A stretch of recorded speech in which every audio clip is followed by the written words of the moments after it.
morning. For those of you who haven't seen a $100 bill recently, I'm Benjamin Franklin. People ask me, Dr. Franklin, what is the shortest path to wealth? I must say there are no shortcuts.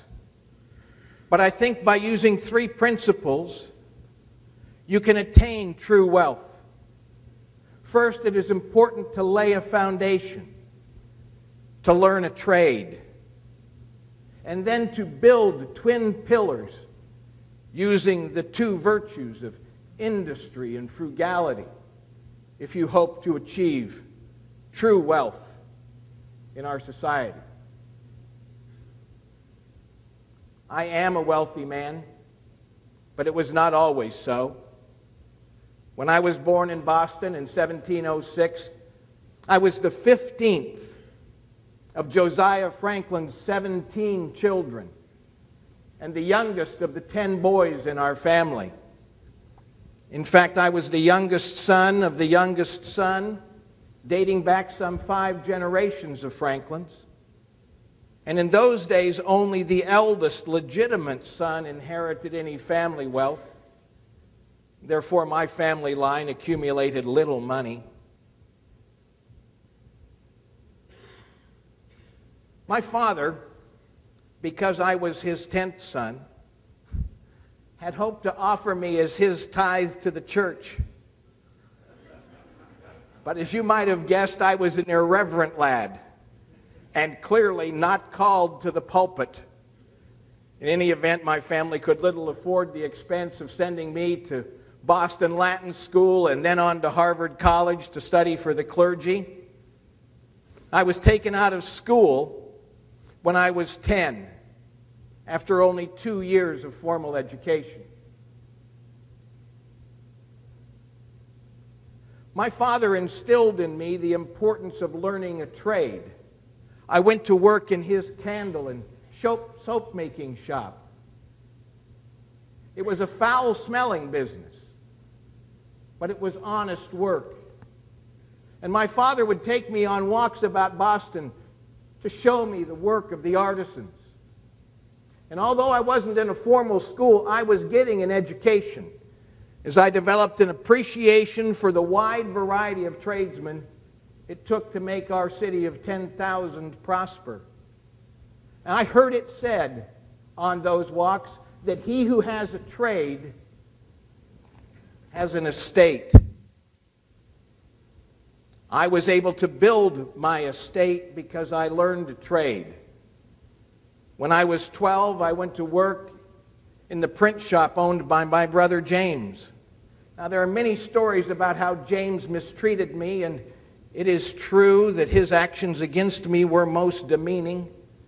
But I was determined to gain the writing and printing skills that served me well in life. By my mid-teens, I was itching to leave Boston. At 17, full of the brash optimism of youth, I set out on my own and eventually ended up in Philadelphia. I was a penniless, homeless, runaway teenager. You might think there was little hope for me, but I had a trade.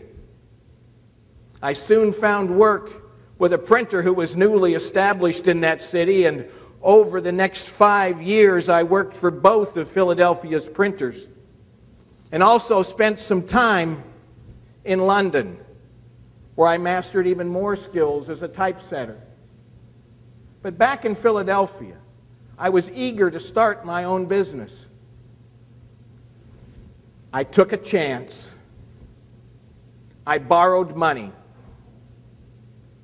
And at the age of 22, I opened my own printing shop.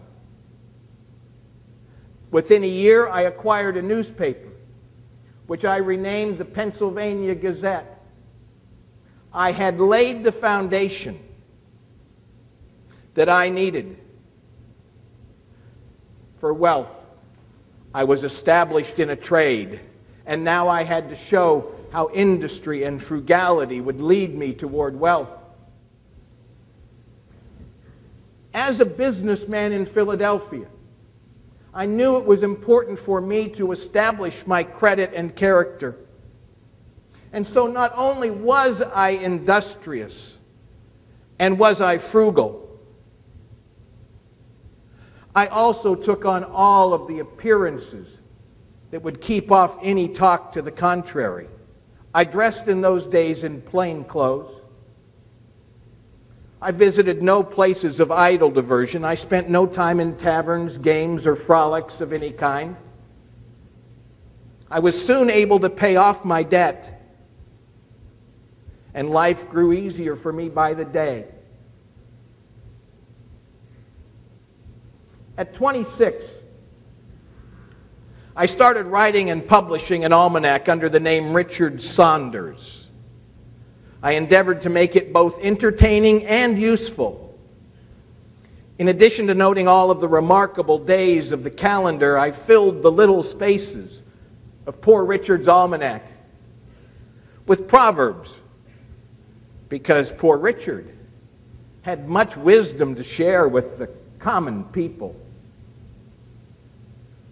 On the virtue of industry, Poor Richard tells us that it's important to keep thy shop, and thy shop will keep thee. Laziness travels so slowly that poverty soon overtakes it. He also told us something about daily wisdom. Drive thy business, let it not drive thee. God helps those who help themselves. And keep your eyes wide open before marriage, half shut afterward. I also franchised my publishing and newspaper businesses, starting with the founding of the South Carolina Gazette in Charleston in 1731.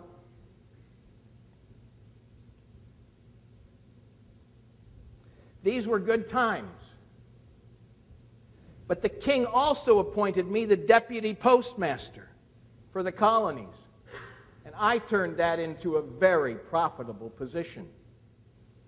I was able to retire in 1748, 25 years after I'd arrived in Philadelphia, penniless. I was 42 years old and would never have to work another day.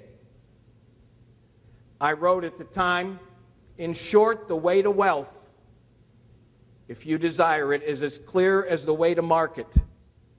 It depends chiefly on two words, industry and frugality. That is, waste neither time nor money, but make the best of both. Without industry and frugality, nothing will do. And with them, everything. Ladies and gentlemen, it's been my honor to be at Sun City with you today.